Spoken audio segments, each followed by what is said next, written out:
Jacob. We are here with Matt McDonnell, who's the managing partner and co-founder of Stellify VC and the Geyser Group. Is that right? Yeah, thanks for having Yeah. me. Yeah, absolutely. Thanks for joining today. Excited to have the conversation and dive into the unique work that you and the team are doing. So I know we just talked a little bit. You're down in Austin, correct? Yep, yeah, based here in Austin, Texas.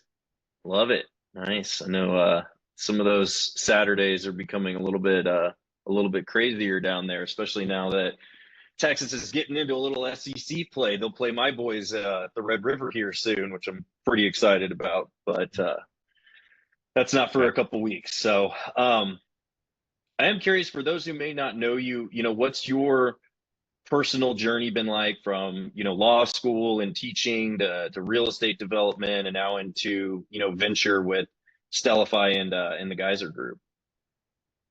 Yeah, so just the real quick story is that, I grew up in Scranton, Pennsylvania, went to college, and really kind of continued with my love of outdoor education. And so for, most of my 20s, I was working on sailboats and for Outward Bound specifically, doing character development and leadership training programs that use traditional tall ships as a delivery mechanism. They have a great way of leveling the playing field because nobody knows how to sail a boat with the same technology that was on it 150 years ago. And so, that experience, I think, really solidified something that I lean on a lot, which is, small groups of people in very dynamic and unpredictable environments trying to get from point A to point B. And that has always sort of resonated for me in my work with startups. So I didn't know it at the time, but I thought it was very good training. And eventually, I got sick of sleeping on a moldy pillow and not having a home base. And so I ended up in Charleston, South Carolina, working for a nonprofit that owned a boat, and it was a wonderful experience. But at a certain point, I felt like I needed to address a couple gaps in my education, and so I thought I'd go to law school. And then I think quite luckily in the interim, got an MBA with a focus in finance and really sort of discovered my passion and talents. And so I did that program at the College of Charleston and then came to UT to go to law school and almost immediately realized I didn't want to be a lawyer. And so I always say that going to law school is a heck of an education, but it wasn't a profession that I was interested in. And so I showed up with this entrepreneurial bug and I joined a startup within a couple months of getting to law school. First as an intern, and then worked my way up to being a COO and helping pretty aggressively with capital formation and sales and all of the other things that go along with running a early stage company that sold to enterprise clients. And then from there, one of my investors had a pretty big liquidity event, selling their company first to private equity and then to a public company. And so that family asked me to set up a family office for them. And so that was a great trial by fire, where I got exposed to a ton of different asset classes, but really sort of reconfirmed my interest in early stage venture. And then also really started to get some good exposure to commercial real estate. And so, there was just sort of a progression from being an LP to then doing some projects on our own, to then forming the Geyser Group in partnership with that family office called Notley. And the Geyser Group has been mostly doing ground up development of multifamily and townhome projects as infill sites in Central Texas. So we're really, very housing oriented. Along the way, I kept being a pretty active angel investor, and I think one of the things that always just blew me away in the real estate world is how little technology was being deployed by folks that have been doing it for a long time. And so for me, the kind of journey to specifically being a real estate tech investor was driven by my own curiosity and desire to do things better, faster, cheaper within a development business. So that was really the start of it. And then Stellify was formed when I came together with my two partners there, who also owned real estate development or real estate businesses. They're value add investors in multifamily. They've deployed a number of funds, and they kind of have the same experiences, right? There's got to be a better way to do this.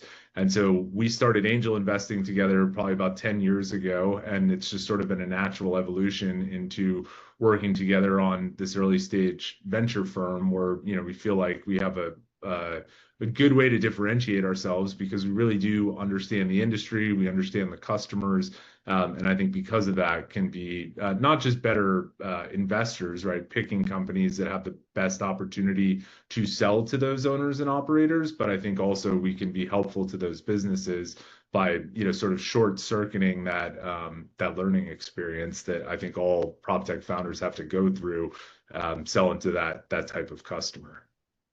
No, totally. I think it's funny you said the piece about not wanting to become a lawyer. I was actually I had a podcast yesterday with one of the guys that was a participant, and he said the exact same thing. He said he went to law school, and within 10 days he knew he didn't want to be a lawyer. And it just seems like that's almost like like you said, like you can learn a lot. It's something that is something that you can kind of use maybe in certain ways in terms of your life, but like it seems like something about that is like once you get in there, it's like, well, maybe I don't know. And then for you, you were able to kind of do something on the side while you were, able to do that, which actually propelled your curiosity, propelled your interest in where you are today, has kind of propelled you into that world. I think one of the things you mentioned also was like the real estate and technology piece. I mean, I know for me in my day to day, like it's been very recent that the technology wave has really started to take off in the real estate world.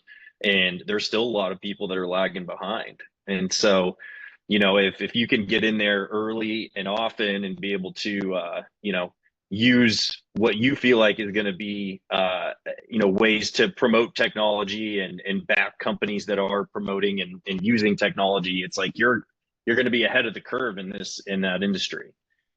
Yeah, I will say one lesson that I've learned more times than I care to admit is being early is the same thing as being wrong. And so I think that, when you look at this prop tech market, that's sort of what happened, right? You had, I'm by no means the first person to think that there should be more technology in commercial real estate. And so you had a lot of kind of fits and starts, starting about 20 years ago, and even longer with some of the legacy systems like CoStar and Argus that they saw widespread adoption, but they had a somewhat limited scope, right? They were solving a particularly painful problem, but you didn't sort of see those new entrants. And so I think for me, really what I started to notice with particularly as we kind of came to the end of this last cycle, starting in the late 20 teens, was that, everybody knew money wasn't going to be free forever, or at least most people did.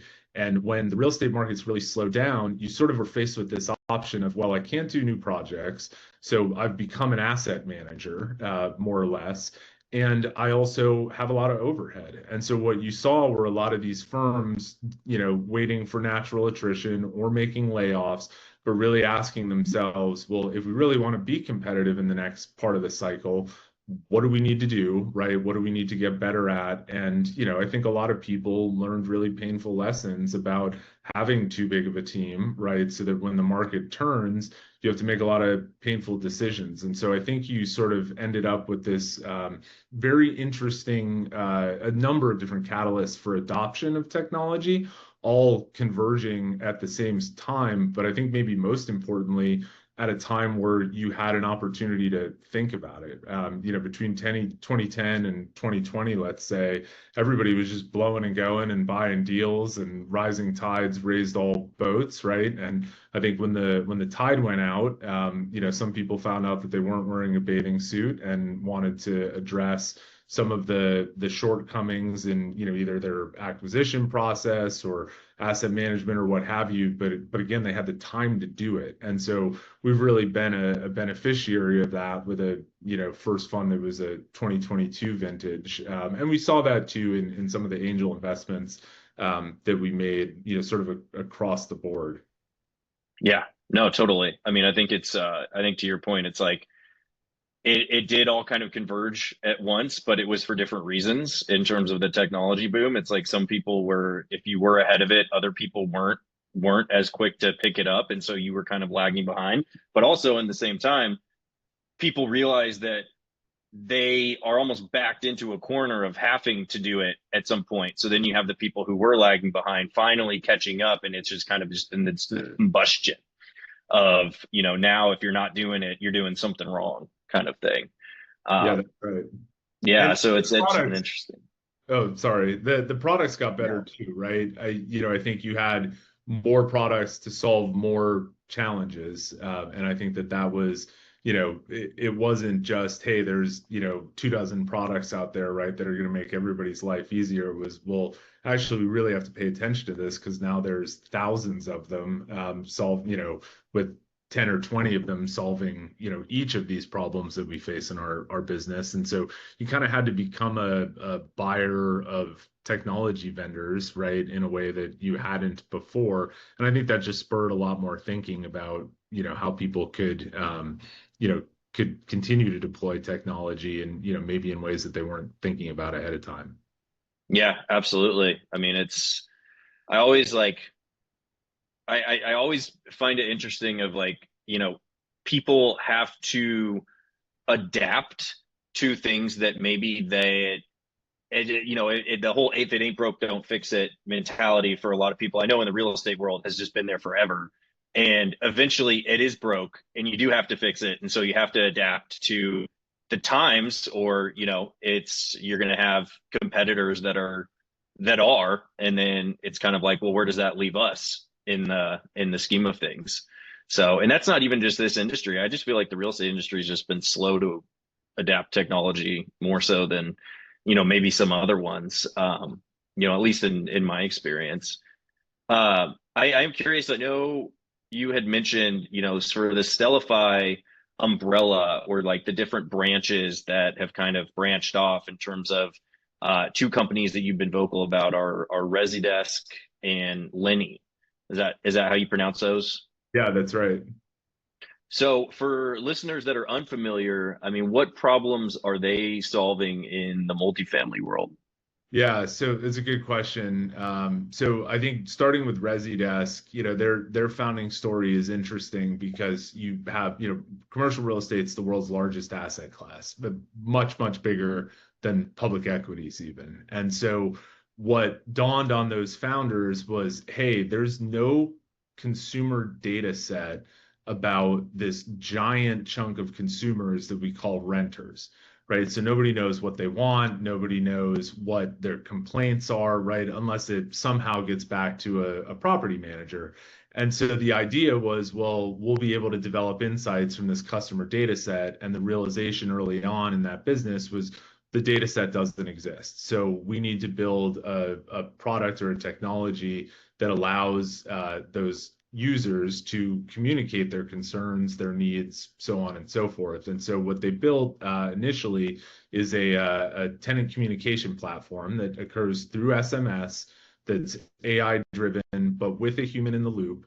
And that's allowed them on any given portfolio to build a really, exceptional data set on what's happening within property, right? So if you own, say 100 multifamily properties all over the country, you can really start to zero in on which buildings have which challenges, right, that need to be addressed. And that translates into higher tenant satisfaction. The tenants are much more likely to renew. Turnovers are just an enormous cost in that industry. But you can also delight those tenants, right? And so you've seen, similar strategies deployed by other companies. But I think that, really, if you think about a renter, right, who's maybe on average 25 years old and is used to texting to get answers to their questions, right, you sort of had to meet that user where they were. And then all of that information gets written back into the property management system, into the accounting system, into your maintenance management system. So now broken light bulbs are out less, right? You can get to it faster. And so really just sort of short circuiting anything that the tenant experiences in order to have a much faster delivery of an experience that they would like. So that was sort of the challenge that they solved. And over time, as they've penetrated customers more deeply, you become aware of other challenges, right? So automated leasing, showings of units, so that you don't end up just confined to the hours that your leasing office is open, right? There's sort of once you have that relationship and that trust with a tenant, you start to have a lot more other opportunities to serve them and to improve the operations of the building. But again, at the end of the day, they're also building a real data set on this giant consumer segment that to date hasn't been digitalized as a data set.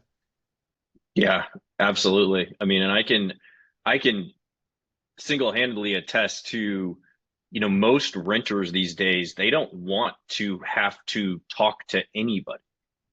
They just want you to be able to communicate with them digitally. They want to do everything digitally. And like you said, SMS is a lot quicker of a way to get to it than having them go onto their portal, go like, fill something out, put in a maintenance request, things like that. So getting in front of it in that sense and be able to, keep that data set and actually keep it forever, moving forward is light years ahead of what most people do on property. Yeah, and it gives you insight into, which regional property managers have the fewest complaints, right? It allows you to evaluate what's going well on your team, where there are opportunities for further education, right? Without it sort of being a surveillance product, right? Which I think is something that has not really worked well in the real estate industry. And then the other one that you asked about is Lenny. And so, something you said earlier struck me, which is that the other side of the coin of an industry that maybe has historically been slow to adopt change is that you can't actually sell to that industry without fitting into their existing workflows. And I'd say that that's maybe the biggest thing that I have spent my time coaching early stage founders on is, look, you're not gonna, if your idea is to just totally disrupt an industry, well, you have to start by getting a toehold in making something that those customers are doing better, faster, and cheaper. And so, what does every real estate firm do? They have a mountain of data that comes from disparate data sources, and they're building a ton of Excel spreadsheets. So, if you said, hey, I want to know what my forward 12-month NOI is going to look like on the southeast region of our multifamily portfolio, you're going to have a meeting with an analyst. You're going to ask Yep. the analyst a bunch of questions. And so what Lenny did, which I think is quite smart, is they created a universal data model so that all of this disparate data, so whether you're consuming APIs from your PMS, like a RealPage or an AppFolio or a Yardi, or you have your own proprietary data, like a mountain of spreadsheets that you've been keeping for decades, it can ingest all of that information into one unified data model.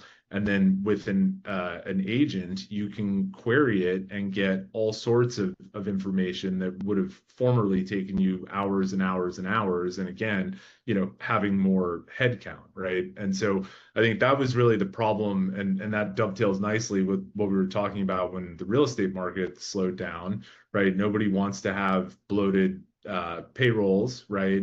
But these are very, very manual tasks until you had a really good solution. And what I think is sort of the thing that has allowed Lenny to get such fast adoption from really blue chip multifamily operators is they understood the problem, they came from that industry, and they're able to break down those silos, right? In a way that hadn't really been possible before, while also not hindering that operator or owner's ability to do things their own way, right? To have their own proprietary data, right? Or their own way to make decisions. And so, I think they're a particularly good example of, sure, everybody wants innovation, but you can't also adopt new software and take on some impossibly large change management task, right? They're not asking you to spend, 70 days with an IT person and change your PMS, right? It's again, it's that idea of meet your customers where they are, right, and provide a really useful solution. And then you have all sorts of other opportunities, like going into other verticals within the real estate industry, or going into other asset classes like private equity, venture, alternative credit, right? A lot of the core technology works really well for, for other industries, and they haven't, quite gotten there yet. They're very focused on the opportunity in front of them, but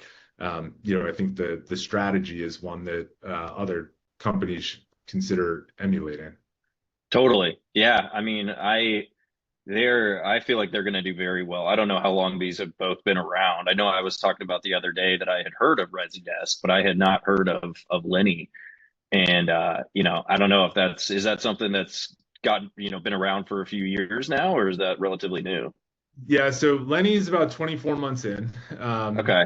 So we invested as their one of their seed investors with one other VC firm. They had raised a little bit of capital in their pre-seed, and then they mostly focused on product development and sales, like you would imagine, early stage. And so by really getting that product right, that's the thing that has spurred adoption, right? They weren't asking somebody to use something that wasn't feature complete, right? It's a potentially a risky strategy for certain businesses, but they did so well executing on the product that people are just delighted when they use it, right? Which is also a fairly rare outcome for PropTech. And then ResiDesk Yeah.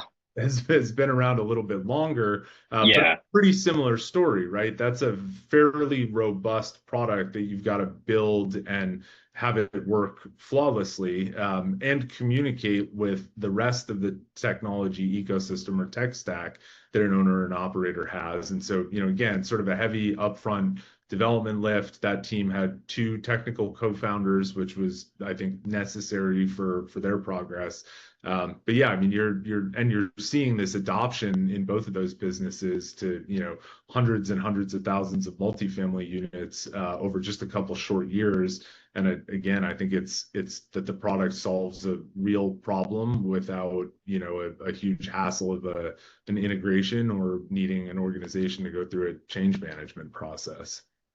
100% agree. Yeah. I mean, it sounds like, those I hesitate to even say disruptors in the industry, but just come in and, I could see both of those being game changers in this, quite honestly, just based on the conversations that I have on a daily basis about where people feel like there's gaps in terms of, from all the way from acquisitions to, long-term holds, things like that. It's like there are significant gaps, and a lot of it has to do with just what you mentioned, that what these kind of come in and help to bridge the gap there. And most companies say they're using AI, but I know you've mentioned and emphasized, for these at least being AI native by virtue of Stellify's timing.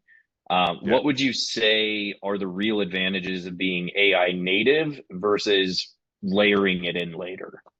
Yeah, well, I mean, I think a couple of things. I think that the workflows are very different, right? So part of that is if you want to meet that customer's expectation for how they interact with technology, you're compared, they leave their computer where they've been talking to Chat GPT, or they Yeah. bought something on e-commerce and now they're talking with an agent, at that e-commerce company, right? So you have that experience, right? And if you tried to build a, sort of more SaaS-based first product iteration, right, or first MVP, I think that, you risk people either getting turned off or just not having kind of the same passion or conviction about using it at first.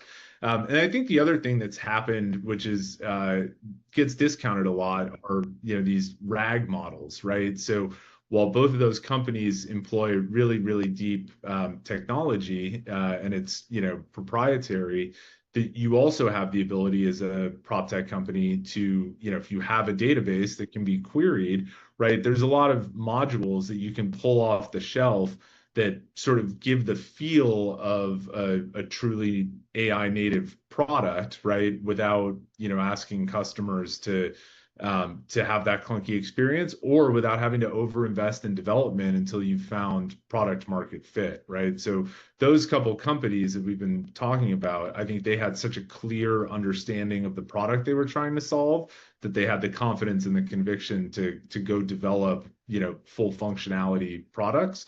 But if you're making that pivot, right, and you weren't lucky enough to start in, between 2022 and 2025, and you need to deal with some legacy technology, there are some really good shortcuts, right, that still give that customer that experience without having to, shut your product down or build something new entirely, right? Hopefully you have a pretty significant database that you can then start querying with, before you have to invest millions of dollars in product development. Yeah, no, it makes a lot of sense. No, I love that answer. I mean, I think it's such a unique time right now, and a lot of these AI native products, once they kind of get their feet under them and people start realizing the potential, and especially that, it's not necessarily oh, I want this, but oh, I need this kind of a thing. I mean, that's when there's this endless opportunity. And I think that time's coming sooner rather than later. Yeah, Um, well, from an investment perspective, right, that's functionally infinite gross margin on your product.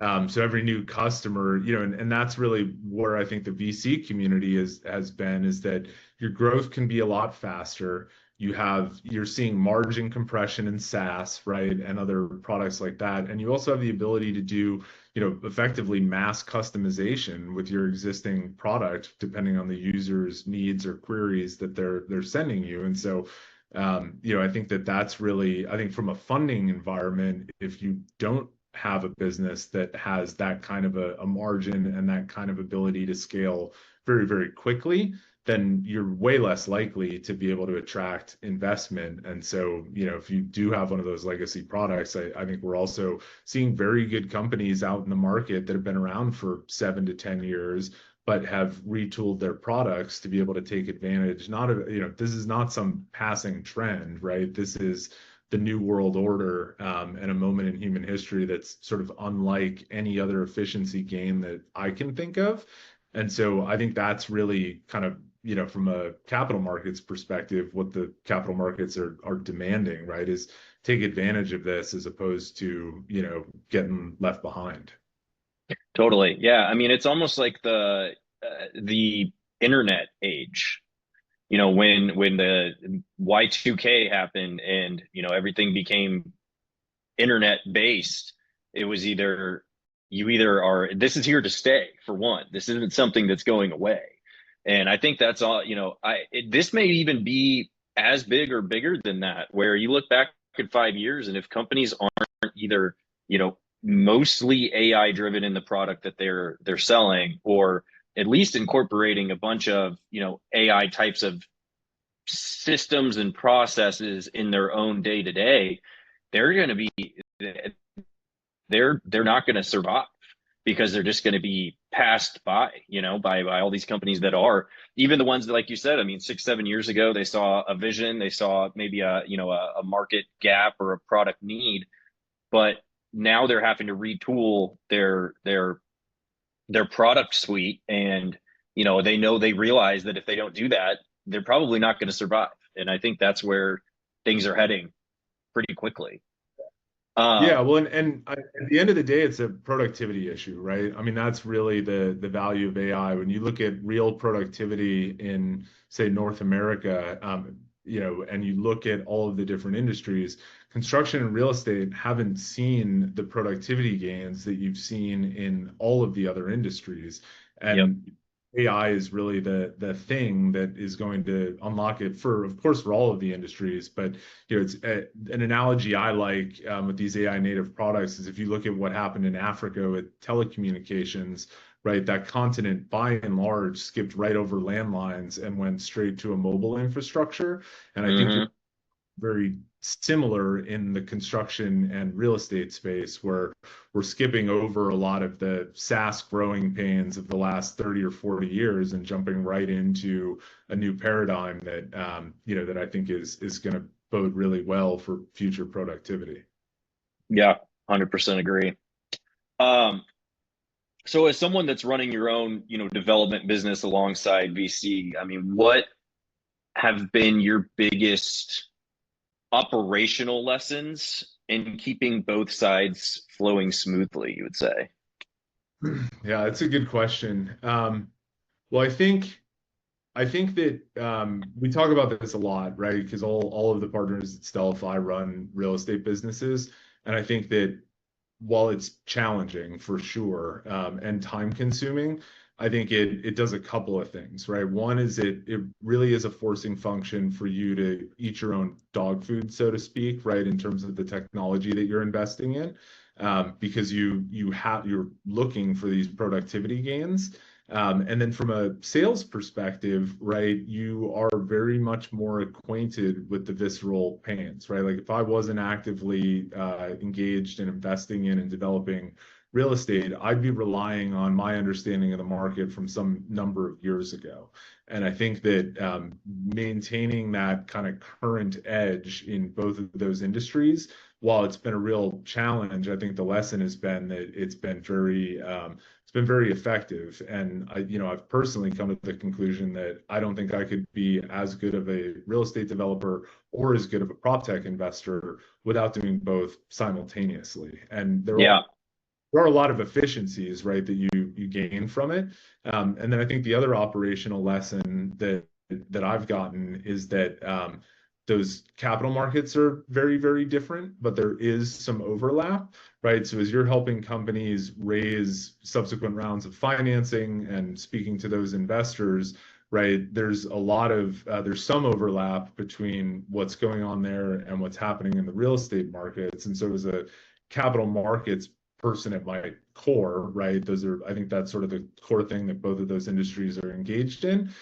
You get a lot smarter, right, about allocation of capital and time and where the resources and the opportunities are, because you just have sort of a broader network of feedback than if you did any one of those industries alone. And so I think it's been helpful to sort of spot those trends. Where I do think there's, I don't want to say it's a lesson per se, but a real opportunity is that a lot of this software and a lot of the professionals in real estate tend to gravitate towards construction or development or operations. And I think that one of the big waves that we're going to see over the next couple of years is marrying those two tech stacks and those two practices, right? So as an example, when you deliver a multifamily building and then you move into operations, well, there's no way to transition that data, right? So you don't have SKUs for all of the appliances in those units, right? You don't have the construction maintenance or the construction history to feed into your new maintenance history. And so I think that, and even just passing off operations for, the first 70 units that you deliver in phase 1 of 5, right? You're still having to go through this very manual transition period, even if you have really efficient technology to go manage the operations on a go forward basis. And so I think you're going to start to see a much tighter marriage of that, in the same way that you see hardware design being much more tightly mirrored with, firmware, software, and middleware, Yep. and ultimately the applications that run on those products. No, absolutely. Yeah, it's yeah, I think you're spot on. Why don't you tell us a little bit about your podcast? Yeah, thank you. So it's called Navigating Complexity. So the idea really came, so we talked a little bit about teaching, which I find is the way that I learn the most. And it's just something that I enjoy doing. And so I've been teaching at a business school, and a number of students over the years, some number every year, kept asking, well, hey, I want to do X, Y, or Z, and I don't really know how to go from point A to point B. And so what I realized was that the traditional entrepreneur blueprints out there, right, is some genius who drops out of a good college and invents something that changes the world in their garage or in their bedroom while they're up late coding at night, and then boom, you're a billion in a couple of years, right? Well, my friends and my peers that are serial entrepreneurs, that's not their story, right? It's a lot less of a straight line. And so what I realized is that the things that make some people successful relative to others is that they have an ability or have figured out how to navigate these really complex and challenging environments. And most of the time it's personal, right? It has to do with your values, your desires, your grit or determination. But it's anything but the traditional linear story that you would read in business publications.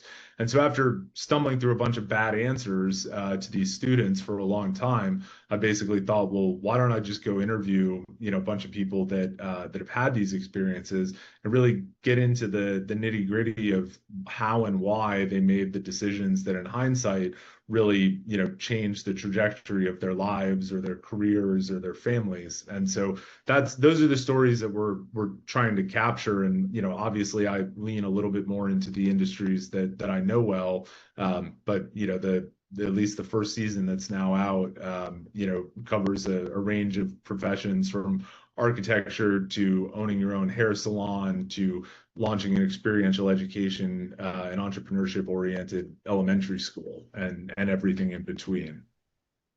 Yeah, man, that definitely sounds unique.